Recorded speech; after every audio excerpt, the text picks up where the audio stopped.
젠장. 낮게 으르렁거리는 욕설이 입 밖으로 나오자마자 서울 전체를 집어삼킬 듯 퍼붓는 빗소리에 허무하게 묻혔다. 강도준은 신경질적으로 넥타이를 잡아당겼다. 한 치의 오차도 없이 매여있던 300만 원짜리 실크 넥타이가 목을 조여오는 올가미처럼 느껴졌다. 차체가 거칠게 덜컹거리더니 숨이 끊어지는 짐승처럼 기분 나쁜 금속 마찰음을 내뱉고는 이내 침묵에 잠겼다. 마이바흐가 자랑하던 정숙한 엔진이 꺼졌고 쾌적함을 유지하던 항온 시스템마저 마지막 한숨을 내쉬며 작동을 멈췄다. 운전석에 앉은 김 비서의 어깨가 흠칫 떨렸다. 그는 감히 뒤를 돌아보지도 못한 채 비바람에 흔들리는 낙엽처럼 떨리는 목소리로 말했다. 회장님, 정말 죄송합니다. 하부 프레임이 폐자재에 부딪혀 고장 난 것 같습니다. 지금 당장 구조대를 부르겠습니다. 잠시만 기다려 주십시오. 정말 죄송합니다. 강도준은 대꾸하지 않았다. 그저 차갑게 가라앉은 눈으로 차창 밖을 응시할 뿐이었다. 이곳은 서울에 버려진 구석, 지도에 이름조차 제대로 표기되지 않는 빈민가였다. 곧 태성그룹의 불도저가 밀고 들어와 거대한 아파트 단지로 탈바꿈시킬 재개발 예정 구역. 폭우는 수만 개의 얼음 채찍이 되어 이미 썩어 문드러진 폐허를 무자비하게 후려치고 있었다. 가로등은 절반이 나갔고 남은 절반마저 지직거리는 전류 소리를 내며 깜빡거렸다. 그 창백한 불빛 아래로 보이는 것이라곤 쓰레기 더미가 쌓인 비탈길을 따라 미친 듯이 쏟아져 내리는 흙탕물뿐이었다. 차창 유리에 강도준의 냉혹한 얼굴이 비쳤다. 날카로운 콧날, 굳게 담은 얇은 입술, 그리고 언제나 계산과 냉정함이 서려있는 눈동자. 그것은 태성그룹 후계자의 얼굴이자 수만 명의 밥줄을 쥐고 흔드는 권력자의 얼굴이었으며 단 한 번도 진짜 추위를 겪어보지 못한 자의 얼굴이었다. 얼마나 걸리지? 강도준의 목소리는 창밖의 빗줄기보다 더 차가웠다. 그게 폭우 때문에 도로 침수가 심각해서 구조 차량이 진입하려면 40분은 걸릴 것 같습니다.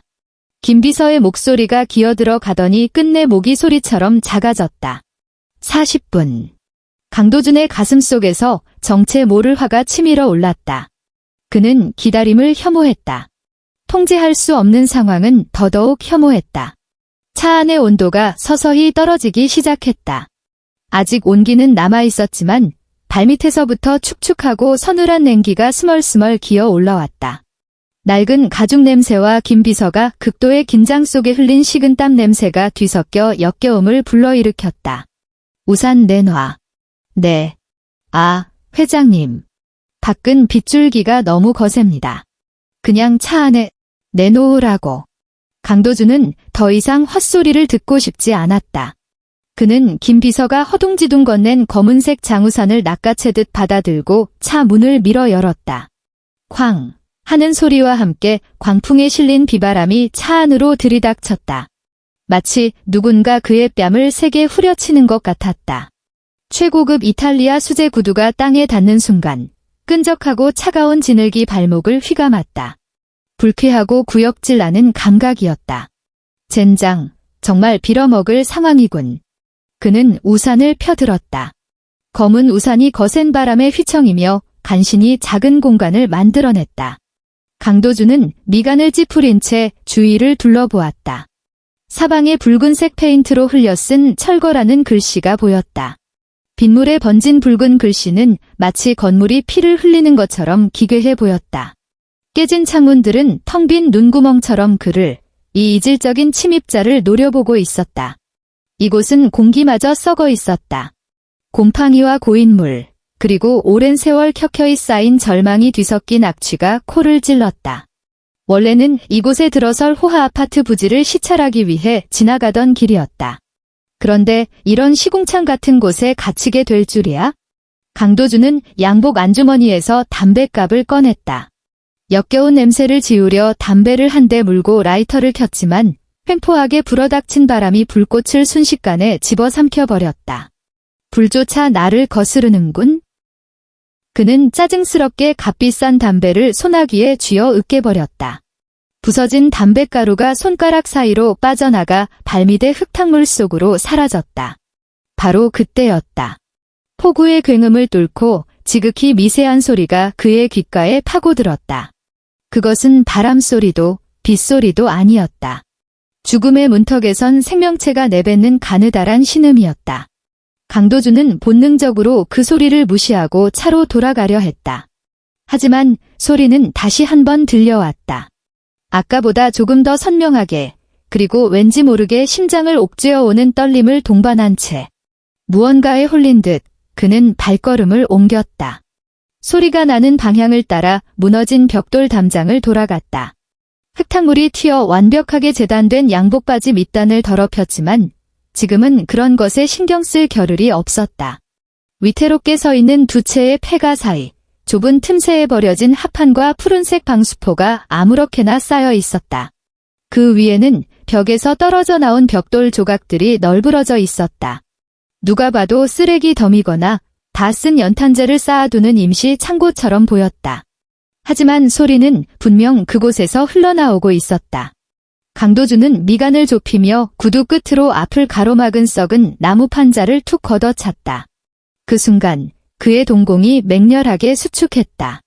금방이라도 무너질 듯한 합판 아래 방이라고 부르기조차 민망한 그 협소한 공간에 작은 생명체 둘이 웅크리고 있었다.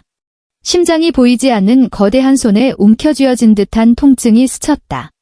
67살쯤 되어 보이는 사내아이였다. 아이는 닳고 닳아 보풀이 잔뜩인 사이즈도 맞지 않는 회색 후드티를 입고 있었다. 해진 소매 끝으로 앙상하게 마른 손목이 드러나 있었다.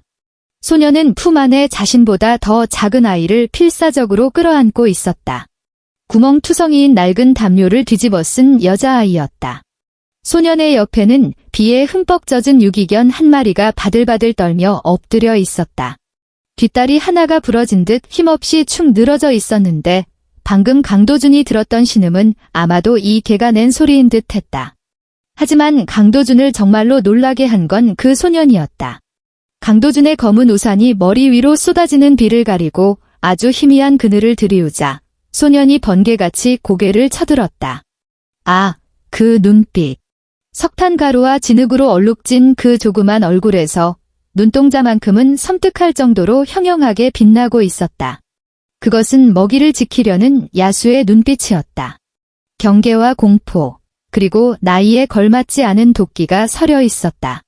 소녀는 한 손으로 품속의 여동생을 단단히 감싸고 다른 한 손으로는 빵 조각을 움켜쥐고 있었다. 이미 짓눌려 납작해진 빵 가장자리에는 푸르스름한 곰팡이가 피어 있었고 돌덩이처럼 딱딱해 보였다. 꺼져. 소년이 목구멍 깊은 곳에서 그 두 글자를 쥐어짜냈다. 모래를 한 줌 삼킨 듯 걸걸하게 갈라진 목소리였다. 벼랑 끝에 몰린 어린 늑대 새끼처럼 온몸을 사시나무 떨듯 떨면서도 소년은 눈앞에 거대한 낯선 이를 향해 하얀 송곳니를 드러내고 있었다. 강도준은 멍하니 서 있었다. 아이의 무례함 때문이 아니었다. 그 눈빛 때문이었다. 가장 깊은 절망 속에서도 꺼지기를 거부하는 저 지독하게 맑고 고집스러운 눈동자. 기억 저편에 굳게 닫혀있던 수문이 예고도 없이 터져버렸다. 강도준, 돈이면 다 되는 줄 알아? 난 내 돈도 태성그룹도 필요 없어. 내가 원하는 건 사과야. 진심 어린 존중이라고. 7년 전 그 비 오던 밤, 그 여자도 똑같은 눈으로 그를 노려보았었다. 한지은. 심장에 새겨진 흉터 같은 이름. 건드릴 때마다 살점이 뜯겨나가는 듯한 고통을 주는 이름. 그의 어머니에게 모욕을 당하고 쫓겨나면서도 눈물 한 방울 흘리지 않고 그저 가슴이 미어질 듯 당당한 눈빛으로 그를 바라보던 여자. 왜 쓰레기장 같은 이 빈민굴에서 들깨처럼 살아가는 아이의 눈에서 한지은의 그림자가 보이는 걸까? 심장이 갈비뼈를 부술 듯 거세게 요동쳤다. 강도준은 목이 타들어가는 것을 느꼈다. 우산 손잡이를 쥔 손가락 마디가 하얗게 질릴 정도로 힘이 들어갔다. 아저씨, 누구세요? 강도준이 혼란에 빠져 있는 사이 소년의 품에 안겨있던 여자아이가 꿈틀거렸다. 아이는 낡은 담요 밖으로 힘겹게 고개를 내밀었다. 오빠의 공격적인 눈빛과 달리 여자아이의 눈동자는 열기에 들떠 흐릿하게 풀려 있었다. 뺨은 비정상적으로 붉게 달아올라 있었고 입술은 바싹 말라 껍질이 일어나 있었다. 식은땀에 젖은 머리카락 몇 가닥이 이마에 달라붙어 있었다. 아이는 고열 때문에 헛것이 보이는지 눈앞에 서 있는 사람이 누군지 알아보지 못했다. 강도준이 입고 있는 슈트 한 벌이면 이 폐허 전체를 사고도 남는다는 사실 따위는 알 리가 없었다. 아이의 눈에는 그저 빗속에 서서 자신들을 내쫓지 않는 어떤 어른이 보일 뿐이었다. 여자아이가 허공을 향해 힘없이 손을 뻗었다. 빗줄기만 잡힐 뿐이었다. 아이는 가냘프게 숨을 몰아쉬며 금방이라도 터질 듯한 거품처럼 위태로운 목소리로 속삭였다. 아저씨, 오늘 밤만 계집에서 자고 가면 안 돼요? 강도준의 호흡이 멈췄다. 우리 얌전히 있을게요. 아이는 억지로 웃어 보이려 애썼지만 고열 때문에 일그러진 표정이 되었다. 자리 많이 안 차지할게요. 요만큼만 내주시면 안 돼요? 오빠는 안 물어요. 멍멍이도 안 물어요. 아이의 목소리는 점점 잦아들더니 알 수 없는 웅얼거림으로 바뀌었다. 강도준은 아이를 내려다보았다. 병마와 싸우면서도 가슴 아플 만큼 순진무구한 눈동자, 추위에 파랗게 질린 조망만한 손. 한 번도 느껴본 적 없는 시린 감정이 수년 동안 쌓아올린 냉정의 벽을 순식간에 허물어뜨렸다. 젠장. 도대체 이게 무슨 감정인가? 왜 저 아이들을 보는 것만으로 심장이 생사를 도려낸 듯 아픈 것인가? 그는 깊게 숨을 들이마시며 가슴속에서 요동치는 감정을 억누르려 했다. 이성은 말하고 있었다. 그저 불쌍한 고아들일 뿐이라고. 돈이나 좀 쥐어주고 비서에게 시켜 고아원이나 병원에 보내면 그만이라고. 그는 태성그룹의 회장이지 자선사업가가 아니며 더더욱 보모는 아니라고. 하지만 그의 몸은 이성을 배반했다. 강도준은 우산 손잡이를 놓았다. 값비싼 검은 우산이 진흙탕 위로 힘없이 굴러떨어졌다. 그는 망설임 없이 입고 있던 최고급 캐시미어 코트를 벗었다. 아직 그의 체온이 남아있고 은은한 시더우드 향수 냄새가 배어있는 옷이었다. 그는 털썩 무릎을 꿇었다. 차가운 흙탕물이 무릎을 적시는 불쾌한 감촉 따위는 안중에도 없었다. 코트를 넓게 펼쳐 마치 거대한 날개처럼 바들바들 떨고 있는 두 아이를 감싸 안았다. 무서워하지 마라. 그의 목소리가 미세하게 떨렸다. 이사회의 탄핵 앞에서도 보인 적 없던 동요였다. 갑작스러운 온기에 놀란 소년이 몸을 굳히더니 벗어나려는 듯 거칠게 몸부림쳤다. 강도준은 아이의 어깨를 단단히 눌러 제압했다. 이거 놔. 우리 잡아가는 거야? 고아원은 싫어. 안 간다고. 소년은 악을 쓰며 강도준의 팔뚝을 잇는 힘껏 깨물었다. 날카로운 통증이 전해졌지만 강도준은 미동도 하지 않았다. 그는 소년의 눈을 똑바로 응시하며 낮게 으르렁거렸다. 조용히 해. 내 동생이 열이 펄펄 끓어. 여기서 죽게 놔둘 셈이야? 죽는다는 말은 무거운 망치처럼 소년의 방어기제를 산산조각 냈다. 아이는 저항을 멈추었다. 눈시울이 붉어지더니 굵은 눈물방울이 뺨의 얼룩을 타고 뚝뚝 떨어졌다. 그때였다. 강도준의 시선이 우연히 여자아이의 목덜미에 닿았다. 몸부림치는 과정에서 낡은 후드티의 목 부분이 늘어져 있었다. 그 사이 롯데 묻은 붉은 실이 드러났고 실 끝에 매달린 무언가가 아이의 가쁜 숨소리에 맞춰 오르내리고 있었다. 희미한 가로등 불빛을 받아 차가운 금속성 광택이 번뜩였다. 강도준의 동공이 한계까지 확장되었다. 마치 벼락을 맞은 듯 그는 그 자리에 굳어버렸다. 반지였다. 백금 반지. 표면은 수많은 흠집으로 뒤덮여 있었고 박혀있던 작은 다이아몬드 하나는 빠져나가 초라하기 그지없었지만 그는 절대 착각할 수 없었다. 7년 전 남산타워의 회전 레스토랑에서 한지은 앞에 한쪽 무릎을 꿇고 내밀었던 바로 그 반지였다. 그 비 오던 밤 한지은이 울면서 그의 얼굴에 집어던지며 우린 끝났어 라고 소리쳤던 그 반지였다. 세상이 정지했다. 빗소리도 바람소리도 코를 찌르던 악취도 사라졌다. 강도준의 우주에는 오직 찬바람에 위태롭게 흔들리는 그 반지만이 존재했다. 손이 제멋대로 떨려왔다. 그는 세상에서 가장 부서지기 쉬운 보물을 다루듯 조심스럽게 손을 뻗어 아이의 목에 걸린 반지를 들어 올렸다. 차가운 금속의 감촉이 손끝을 타고 전해져 전율을 일으켰다. 떨리는 손으로 반지를 뒤집어 안쪽을 확인했다. 거의 닳아 없어져 희미해졌지만 그 익숙한 각인은 불에 달군 인두처럼 그의 망막을 찢어버렸다. KDJ. 강도준, 자신의 이니셜. 그가 직접 조각칼로 새겨 넣은 것이었다.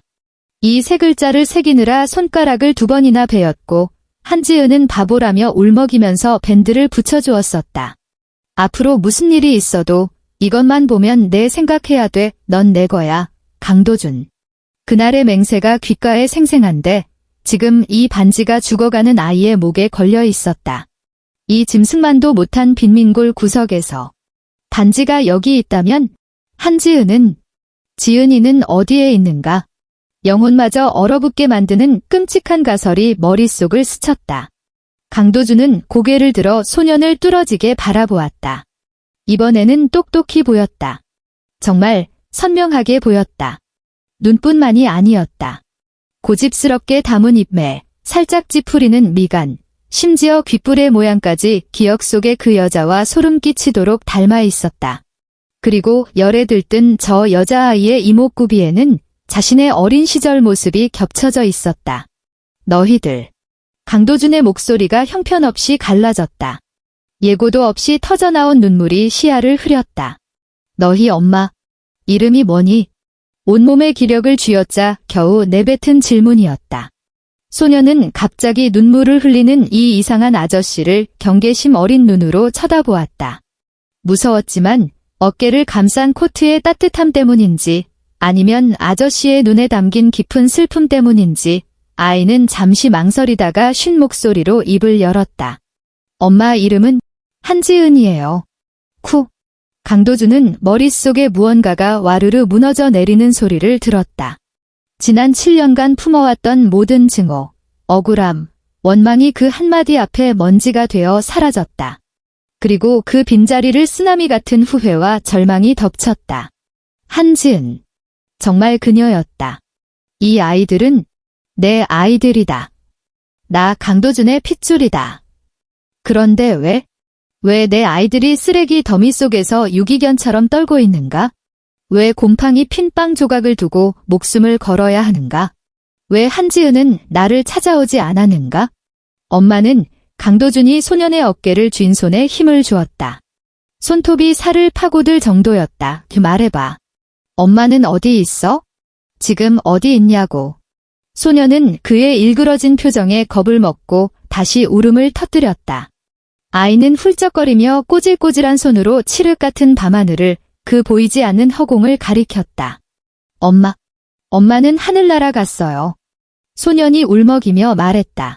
그 목소리에는 끝없는 서러움과 공포가 배어 있었다.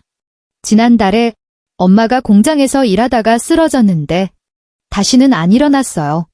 집주인 아줌마가 우리 쫓아냈어요. 엄마가 빚이 많다고? 아저씨, 우리 잡으러 온 거예요? 우리 밥 많이 안 먹어요. 제발 동생 데려가지 마세요. 강도준은 누군가 자신의 심장을 산채로 꺼내 바닥에 지시기는 것 같았다. 죽었다고. 과로사. 손가락만 베어도 울상을 짓던 그 한지은이? 봄날의 햇살처럼 환하게 웃던 그 지은이가? 지독한 가난 속에서 홀로 아이들을 키우다 공장 라인 위에서 쓰러져 죽었다고? 그 시간 동안 태성그룹 회장 강도준은 열선 시트가 깔린 리무진에 앉아 수천만 원짜리 와인을 마시며 아무것도 몰랐다. 심지어 그녀를 증오했다. 그녀의 배신을, 그녀의 냉정함을 저주했다. 짐승의 울부짖음 같은 비명이 강도준의 목구멍을 찢고 터져나왔다. 빗소리를 뚫고 처절한 바람을 타고 빈민가를 울렸다. 그는 두 아이를 미친 듯이 끌어안았다. 더러운 흙탕물이 셔츠를 망쳐도 악취가 코를 찔러도 상관없었다. 그는 아이들의 작은 몸이 자신의 뼈와 살 속으로 파고들 것처럼 지난 7년의 잃어버린 시간을 메우려는 듯 필사적으로 끌어안았다. 빗물과 눈물이 뒤섞여 뺨을 타고 흘러내려 여자아이의 뜨거운 이마를 적시고 소년의 놀란 눈동자 위로 떨어졌다. 미안하다. 미안하다. 강도준은 목이 메어 횡설수설 그 말을 반복했다. 한마디 한마디가 피를 토하는 것 같았다. 내가 늦었어. 아빠가 너무 늦었어. 저 멀리서 김 비서가 경호원들을 이끌고 허둥지둥 달려오는 소리가 들렸다. 손전등 불빛이 어지럽게 춤을 췄다. 회장님, 회장님, 어디 계십니까? 강도준은 대답하지 않았다. 그저 진흙탕에 무릎 꿇은 채 되찾은 자신의 세계를 꺼져가는 두 개의 작은 불씨를 품에 안고 있을 뿐이었다. 느껴졌다. 품 안의 딸아이가 불덩이처럼 뜨거웠다. 숨소리가 금방이라도 끊어질 듯 위태로웠다. 비극을 되풀이할 수는 없다. 절대로. 강도준은 벌떡 일어섰다. 두 아이를 번쩍 안아 들었다. 비쩍 마른 몸이라 둘을 합쳐도 가벼웠지만 그 무게는 지금 그가 살아야 할 유일한 이유처럼 묵직했다. 그는 달려오는 김 비서를 향해 고개를 돌렸다. 언제나 얼음처럼 차갑던 눈동자에 지옥에서 기어 올라온 악귀 같은 시뻘건 불꽃이 타오르고 있었다. 차 대기시켜. 강도준의 목소리는 소름 끼치도록 낮게 깔렸다. 서울대 병원에 연락해. 병원장더러 당장 튀어나오라고 해. 소아과, 호흡기내과, 영양과 가리지 말고 국내 최고의 전문의들 전부 소집해. 단 한 명도 빠짐없이. 그리고 그는 고열로 신음하는 딸과 겁에 질려 자신의 옷깃을 움켜쥔 아들을 내려다보았다. 마지막으로 그의 시선이 빗물에 젖어 번들거리는 백금 반지에 머물렀다. 강도준은 고개를 들어 폭우 속에 잠긴 빈민가를 그리고 멀리 보이는 서울의 화려한 네온 사인을 노려보았다. 그의 눈빛이 차갑게 그리고 잔혹하게 빛났다. 조사해. 지난 7년 동안 무슨 일이 있었는지 쥐새끼 한 마리까지 샅샅이 뒤져. 지은이를 죽음으로 몰고 간 놈들, 아이들을 이 지경으로 만든 놈들. 전부 찾아내. 강도준은 흙탕물이 튀는 웅덩이를 거칠게 짓밟으며 걸음을 옮겼다. 살아있는 걸 후회하게 만들어줄 테니까. 지옥이 어떤 곳인지. 쿵 하고 마이바흐의 육중한 문이 닫혔다. 차체는 바깥에 거센 비바람을 완벽하게 차단했지만 차 안을 짓누르는 숨막히는 정적까지는 막지 못했다. 고급 가죽 냄새와 은은한 시더우드 향이 감돌던 실내 공기는 이제 지독하게 이질적인 냄새로 뒤덮였다. 빗물에 젖어 피어오르는 곰팡내, 빈민가 특유의 하수구 악취, 그리고 오랫동안 씻지 못한 두 아이의 몸에서 나는 시큼한 산패취가 뒤섞여 코를 찔렀다. 강도준은 뒷좌석에 앉아 고열로 의식을 잃은 여자아이를 품에 꽉 안고 있었다. 수백만 원을 호가하던 그의 맞춤 슈트는 본래의 색을 알아볼 수 없을 만큼 엉망이 되었다. 소매를 타고 흐른 진흙탕 물이 미색 천연 가죽 시트 위로 뚝뚝 떨어져 흉측한 얼룩을 만들어내고 있었다. 하지만 그는 미간 하나 찌푸리지 않았다. 그의 시선은 품에 안긴 아이의 얼굴에 못 박혀 있었다. 실내 무드등이 비춘 아이의 얼굴은 창백하다 못해 투명했다. 피부 아래 가느다란 푸른 혈관이 비쳐 보일 정도였다. 아이의 숨소리는 끊어질 듯 가늘었다. 그 미약한 가슴에 오르내림이 느껴질 때마다 강도준의 심장도 덩달아 난도질당하듯 조여들었다. 조수석에 앉은 사내아이, 한지은을 쏙 빼닮은 그 눈매 사나운 늑대 새끼는 체력이 바닥난 데다 차 안의 온기 때문인지 고개를 꾸벅거리며 혼절하듯 잠들어 있었다. 꿈속에서도 아이의 꼬질꼬질한 손은 강도준의 옷자락을 생명줄처럼 움켜쥐고 있었고 반대쪽 손에는 곰팡이 핀 빵 조각이 여전히 들려 있었다. 마치 그것이 유일한 구명줄이라도 되는 것처럼. 더 밟아. 강도준의 목소리는 깨진 유리 조각을 삼킨 듯 거칠었다. 운전대를 잡은 김 비서가 룸미러로 눈치를 살폈다. 그의 관자놀이를 타고 식은땀이 주르륵 흘러내렸다. 계기판의 속도계는 이미 레드존을 넘나들고 있었다. 평소 중후한 주행감을 자랑하던 회장님의 의전 차량은 지금 빗물에 씻긴 서울 도심을 미친 짐승처럼 질주하고 있었다. 회장님, 전방 성수대교 진입로가 정체 구간이라 밀어버려. 강도준은 고개도 들지 않은 채 식은땀에 젖은 딸아이의 앞머리를 떨리는 손길로 넘겨주며 말했다. 모든 손해는 그룹 법무팀에서 처리한다. 1분이라도 늦으면 자네는 태성 빌딩 옥상에서 뛰어내릴 각오해. 그것은 협박이 아니었다. 김비서는 핸들을 쥔 손에 힘을 주었다. 그것은 벼랑 끝에 몰린 아버지의 마지막 이성이라는 것을 알 수 있었다. 20분 후 서울대병원 응급의료센터의 자동문이 거칠게 열렸다. 이동 침대. 빨리. 고요하던 VIP 전용 통로가 순식간에 아수라장이 되었다. 오는 길에 미리 연락을 받은 병원장이 국내 최고의 소아과 전문의들을 대동하고 대기 중이었다. 평소 머리카락 한 올 흐트러짐 없던 태성그룹 회장이 거짓골을 한 아이 둘을 안고 미친 사람처럼 뛰어들어오는 모습을 보자 의료진들은 헛바람을 들이켰다. 비켜. 길 막지 마. 강도준은 앞을 막는 카트를 발로 걷어차고 품에 안은 아이를 미리 준비된 응급 침대 위에 조심스럽게 내려놓았다. 체온 39.8도. 심각한 탈수와 영양실조 동반. 빈맥입니다. 산소 마스크 씌워. 정맥주사 준비해. 양쪽 라인 다 잡아. 의사들이 벌떼처럼 달려들었다. 하얀 가운들이 그 작은 몸뚱이를 덮어버렸다. 각종 모니터의 경고음, 간호사들의 다급한 발소리, 링거 거치대가 부딪히는 금소금이 뒤섞여 불안한 교향곡을 만들어냈다. 강도준은 응급실 강화유리 문밖에서 차가운 유리에 두 손을 대고 멍하니 서 있었다. 그의 손에는 빈민가의 검은 진흙이 묻어 있었고 손톱 밑에는 핏기가 배어 있었다. 아까 아이를 너무 세게 끌어안느라 살이 파고들었던 탓이다. 회장님, 우선 옷이라도 갈아입으시죠.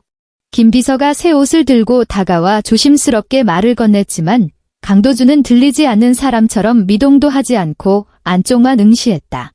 그때 간호사에게 이끌려 검사를 받으러 가던 사내아이가 공포에 질려 엄마 하고 비명을 질렀다. 그 소리에 강도준의 몸이 흠칫 떨렸다. 그가 고개를 돌렸다. 핏발선 눈동자 속에서 모든 것을 집어삼킬 듯한 검은 폭풍이 일렁였다. 내놓으라고 한 건. 김 비서는 오한을 느끼며 서류 가방에서 파란색 파일 하나를 꺼냈다. 종이 몇 장에 불과한 얇은 파일이었지만 김 비서의 손은 천근의 무게를 든 듯 떨리고 있었다. 조사팀에서 방금 보내온 겁니다. 한지은 님의 지난 7년 기록입니다. 강도준이 파일을 낚아챘다. 복도의 형광등 불빛이 시리도록 차가웠다. 그는 대기석 의자에 주저앉아 뻣뻣하게 굳은 손으로 첫 장을 넘겼다. 종이 넘기는 소리가 텅 빈 복도에 날카롭게 울렸다. 첫 장은 임대차 계약서 사본이었다. 주소지는 서울 가장 변두리의 반지하. 보증금 500만 원, 월세 30만 원. 태성그룹 직원 기숙사 화장실만도 못한 곳이었다. 계약서 우측 하단, 너무나 익숙해서 가슴 아픈 이름이 적혀 있었다. 한지은. 급하게 휘갈겨 쓴 서명에서 당시의 절박함과 무력감이 묻어났다. 강도준의 손가락이 그 서명 위를 더듬었다. 거친 종이의 질감 너머로 펜을 쥐고 떨었을 그녀의 손길이 느껴지는 듯 했다. 다음 장으로 시선을 옮겼다. 긴 은행 거래 내역이었다. 목돈이 들어온 흔적은 없었다. 입금 내역은 편의점, 식당 설거지, 심지어 건설 현장 잡부 일당 같은 푼돈들 뿐이었다. 반면 출금 내역에는 분유, 기저귀, 항생제 비용이 빽빽하게 찍혀 있었다. 유미 분유 28,000원이라는 글자 위에 말라붙은 물 자국 하나가 보였다. 눈물 자국일까? 분유 한 통을 어떻게든 아껴 두 통처럼 먹이려 계산기를 두드리다 떨어뜨린 눈물일까? 강도준은 목구멍에 식초를 머금은 손뭉치를 쑤셔 박은 듯 숨을 쉴 수가 없었다. 7년 전. 그는 그녀가 어머니에게 받은 10억 원짜리 수표를 들고 멀리 도망쳐 잘 먹고 잘 사는 줄 알았다. 외국 어딘가에서 그의 돈을 펑펑 쓰며 자신의 순정을 비웃고 있을 거라 생각했다.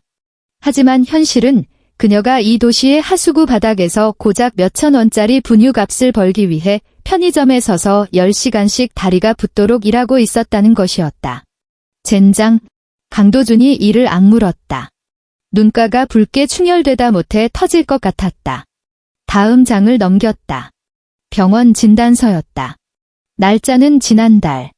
환자명 한지은. 사망 원인 급성 심근경색에 의한 시민성 돌연사. 선행 사인 만성 영양실조, 괄호, 빈혈. 만성 영양실조. 강도준은 그 단어를 노려보았다. 글자 하나하나가 녹슨 톱이 되어 심장을 썰어대는 것 같았다. 태성그룹 계열사 레스토랑에서 매일 버려지는 음식물 쓰레기가 수톤에 달하는데 강도준의 여자가 굶어 죽었다. 말라 죽고 굶어 죽었다. 탁! 강도준이 들고 있던 파일을 바닥에 내동댕이 쳤다. 종이들이 허공에 흩날렸다. 그는 허리를 숙이고 두 손으로 얼굴을 감싸 쥐었다. 어깨가 격렬하게 들썩였다. 가슴속에서 무언가 펑하고 터지는 격통이 일었다. 짐승처럼 울부짖고 싶고 당장이라도 누군가를 죽이고 싶었지만 입 밖으로 나오는 건 상처 입은 짐승의 끙끙거리는 신음뿐이었다. 회장님, 김 비서가 다가서려 했지만 강도준이 뿜어내는 살기에 주춤 물러섰다. 강도준은 깊은 숨을 들이쉬며 고개를 들었다. 얼굴에 눈물은 없었다. 소름 끼치는 정막만이 감돌았다. 그는 바닥에 떨어진 종이 한 장을 주워 들었다. 한지은의 유품에서 발견된 편지지였다. 꼬깃꼬깃 구겨져 있었고 수없이 펴본 듯 너덜너덜해져 있었다. 도준아, 내가 이 편지를 볼 때쯤이면 난 아마 없겠지. 엄마 원망하지 마. 그리고 너 자신도 탓하지 마. 내가 선택해서 떠난 거야. 민호랑 민주 낳은 거 후회 안 해. 아이들이 웃을 때면 눈매가 정말 너랑 똑같거든. 그냥 조금 많이 힘들다. 도준아, 서울 겨울은 왜 이렇게 추울까? 딱 한 번만이라도 좋으니까 내가 안아줬으면 좋겠어. 편지 말미의 글씨는 눈물에 번져 형체를 알아볼 수 없었다. 강도준은 편지지를 쥔 손에 힘을 주었다.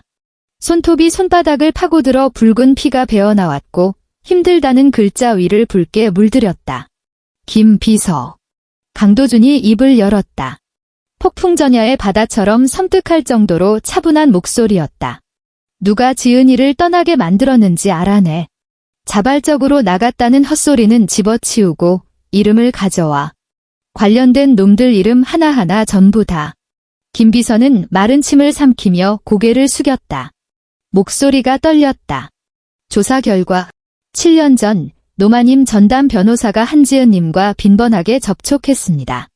그리고 한지은님 사망 후 집주인이 아이들을 그토록 급하게 내쫓은 건 누군가 웃돈을 주고 사주했기 때문입니다. 또 도련님과 따님을 계속 추적하던 천사보유권의 후원자 명단에 노마님 명의의 자선재단이 있었습니다. 공기가 얼어붙었다. 강도준이 천천히 자리에서 일어났다. 그의 눈동자에 남아있던 마지막 온기마저 사라졌다. 그 자리엔 만년설 같은 한기만이 남았다. 어머니. 어머니였다. 언제나 찻잔을 우아하게 들고 가문의 영광을 운운하던 그 여자. 임신한 지은이를 내쫓은 것도 모자라 그녀가 죽은 뒤에는 핏덩이 같은 손주들을 그 지옥 같은 보육권에 쳐넣어 씨를 말리려 했다. 하! 강도준이 헛웃음을 흘렸다.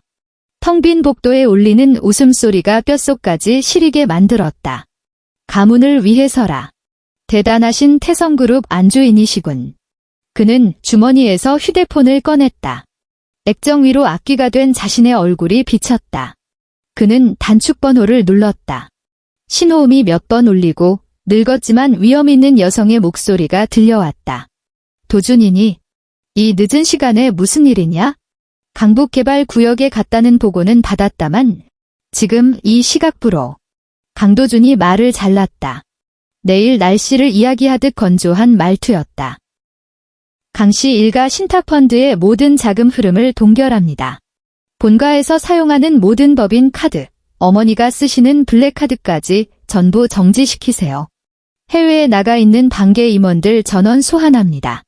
수화기 너머의 목소리가 날카롭게 찢어졌다. 너 미쳤니? 강도준. 난 내 어미야. 고작 그 핏줄도 모를 야생종들 때문에. 야생종 아닙니다. 강도준은 응급실 유리 너머 링거를 맡고 있는 작은 아이를 바라보며 한 글자 한 글자 씹어뱉듯 말했다. 태성그룹의 차기 주인들입니다. 그리고 어머니, 지은이가 저승에서라도 당신을 용서하길 비세요. 왜냐면 저는 평생 용서하지 않을 테니까. 그는 대답도 듣지 않고 전화를 끊어버렸다. 그리고 손에 쥔 최신형 스마트폰을 벽을 향해 힘껏 집어 던졌다. 쾅 하는 굉음과 함께 핸드폰이 산산조각이 나며 파편이 사방으로 튀었다. 그때 응급실 문이 열렸다. 땀범벅이 된 병원장이 마스크를 벗으며 긴 한숨을 내쉬었다. 회장님, 천만다행입니다. 따님 열이 잡혔습니다. 영양실조가 심각하고 폐렴기가 있긴 합니다만 집중 치료하면 생명엔 지장 없습니다. 아드님도 타박상과 놀란 것 외에는 괜찮습니다. 지금 잠들었어요. 팽팽하게 당겨져 있던 강도준의 몸이 휘청거렸다. 척추가 빠져나간 것 같았다. 그는 벽을 짚고 눈을 감았다. 참았던 뜨거운 눈물이 뺨을 타고 흘러내렸다. 살았다. 살아있다. 그거면 됐다. 살아만 있다면 온 세상을 그 아이들 발밑에 깔아줄 수 있다. 3일 후 VIP 특실 병동. 거대한 통유리창으로 쏟아지는 아침 햇살이 하얀 침대보 위를 눈부시게 비췄다. 곰팡내 대신 은은한 백합 향기와 가습기의 부드러운 수증기가 방 안을 채우고 있었다. 동생 강민주가 부스스 눈을 떴다. 눈에 들어온 것은 비가 새는 천장도 곰팡이 핀 벽지도 아니었다. 수정처럼 반짝이는 샹들리에였다. 몸에 닿는 감촉은 구름처럼 부드러웠고 따뜻했다. 춥지 않았다. 아이가 습관처럼 오빠를 찾았다. 목소리가 아직 잠겨 있었다. 일어났니? 낮고 부드러운 목소리가 귓가에 들렸다. 민주는 놀란 토끼처럼 이불 속으로 쏙 숨더니 눈만 빼꼼 내밀고 옆을 경계했다. 그날 자신들을 데려온 아저씨가 침대 옆에 앉아 있었다. 흑투성이 양복 대신 부드러운 회색 캐시미어 니트를 입고 있었다. 머리도 기름지게 넘기지 않고 자연스럽게 내려서인지 그날처럼 무서워 보이지 않았다. 그의 손에는 김이 모락모락 나는 전복죽 그릇이 들려 있었다. 그는 숟가락으로 죽을 떠서 서툰 솜씨로 호호 불어시키고 있었다. 민주가 깨어난 것을 본 강도준의 얼굴에 어색하지만 따뜻한 미소가 번졌다. 무서워하지 마, 여기는 병원이야. 그가 죽을 한 숟가락 떠서 민주의 입가에 가져갔다. 배고프지? 이거 좀 먹어봐. 민주는 숟가락을 쳐다보았다. 큼지막한 고기 건더기가 보였고 고소한 냄새가 코를 자극했다. 배에서 꼬르륵 소리가 났지만 아이는 입을 꾹 다문 채 겁먹은 눈으로 주위를 두리번거렸다. 오빠는요? 우리 나 여기 있어? 옆 침대에서 오빠 강민호가 벌떡 일어났다. 사실 녀석은 진작 깨어 있었지만 이 남자를 경계하느라 죽은 척하고 있었던 것이다. 동생이 깨어나자 민호는 링거 바늘이 꽂힌 손도 아랑곳하지 않고 침대에서 뛰어내리려 했다. 움직이지 마. 강도준이 미간을 찌푸리며 죽그릇을 내려놓고 민호의 어깨를 잡았다.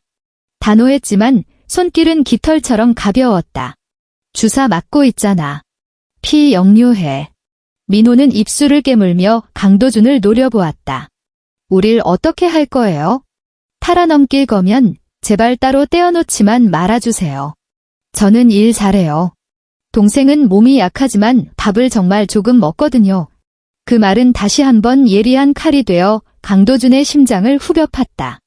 이것이 내 아이들이 지난 7년간 배운 생존 방식인가? 어른을 대할 때 조건부터 제시하고 자신의 쓸모를 증명하고 헤어지지 않게 해달라고 비는 것. 강도준은 눈시울이 뜨거워지는 것을 느꼈다. 그는 깊은 숨을 들이마시고 두 침대 사이 바닥에 천천히 한쪽 무릎을 꿇고 앉았다. 대한민국 경제를 쥐락펴락하는 남자가 지금 고작 7살 배기 아이들을 우러러보고 있었다. 그는 손을 뻗어 민호의 머리를 쓰다듬으려다 아이가 놀랄까봐 허공에서 멈췄다. 민호야, 민주야. 조사 보고서에서 수없이 되뇌었던 이름들을 불렀다. 아무도 너희를 팔지 않아. 그리고 아무도 너희를 떼어놓지 못해. 강도준은 주머니에서 깨끗하게 세척하고 광을 낸 백금 반지를 꺼냈다. 햇살을 받은 반지가 영롱하게 빛났다. 그는 아이들을 바라보며 목이 메어 떨리는 목소리로 말했다. 내가 아빠다. 아이들이 얼어붙었다. 방 안에는 가습기가 뿜어내는 미세한 소음만이 감돌았다. 민호가 눈을 동그랗게 뜨고 반지를 그리고 자신과 똑 닮은 강도준의 눈을 번갈아 보았다. 엄마가 그랬다. 아빠는 아주 먼 곳에 갔다고. 아빠는 좋은 사람이고 별처럼 빛나는 눈을 가졌다고. 거짓말. 민호의 목소리가 파르르 떨렸다. 엄마가. 아빠는 길을 잃어서 우리 못 찾는다고 했는데. 그래, 아빠가 잘못했어. 강도준은 더 이상 참지 못하고 눈물을 터뜨렸다. 그는 두 팔을 벌려 망설임 없이 두 아이를 품에 와라 끌어안았다. 아빠가 길을 잃었었어. 아빠가 멍청이라서 7년이나 헤맸어. 미안하다. 고생시켜서. 미안하다. 엄마 못 지켜줘서. 오늘부터는 아무도 너희 괴롭히지 못해. 아무도 너희 굶기지 못해. 하늘이 무너져도 아빠가 다 막아줄 거야. 민주는 숨이 막힐 듯 꼭 안겼지만 벗어나려 하지 않았다. 이 품이 너무 따뜻했기 때문이다. 그리고 좋은 냄새가 났다. 엄마가 옛날에 아빠 이야기를 할 때 짓던 그 행복한 표정에서 나던 냄새 같았다. 아빠. 민주가 조심스럽게 불렀다. 그 가냘픈 부름 한마디에 강도준의 마지막 둑이 무너졌다. 그는 아이들의 목덜미에 얼굴을 묻고 어린아이처럼 엉엉 소리 내어 울었다. 창밖은 거짓말처럼 맑게 개어 있었다. 한 달 후, 서울 근교의 프라이빗 추모공원. 대산임수의 명당, 그 중에서도 가장 높은 곳에 새하얀 대리석 묘비가 세워져 있었다. 묘비 주위에는 잡초 하나 없이 한지은이 생전 가장 좋아했던 리시안셔스 꽃이 만발해 있었다. 강도준은 검은 정장을 입고 묘비 앞에 섰다. 그의 양손에는 민호와 민주의 작은 손이 들려 있었다. 아이들은 몰라보게 달라져 있었다. 민호는 고급스러운 아동용 정장을 입었고 쏙 들어갔던 볼살이 통통하게 올라 있었다. 눈빛에서는 도끼가 사라지고 제 나이 또래의 장난기가 감돌았다. 민주는 공주님 같은 하얀 원피스에 다이아몬드 핀을 꽂고 있었고 혈색이 돌아 복숭아처럼 예뻤다. 지은아. 강도준은 묘비 속 환하게 웃고 있는 한지은의 사진을 보며 잠든 사람을 깨우지 않으려는 듯 부드럽게 속삭였다. 애들, 내가 다 데려왔어. 참 잘 컸지? 민호는 똑똑하고 고집센 게 당신 닮았고 민주는 웃는 게 당신 판박이야. 그는 아이들의 손을 놓고 앞으로 다가갔다. 품에서 그 백금 반지를 꺼냈다.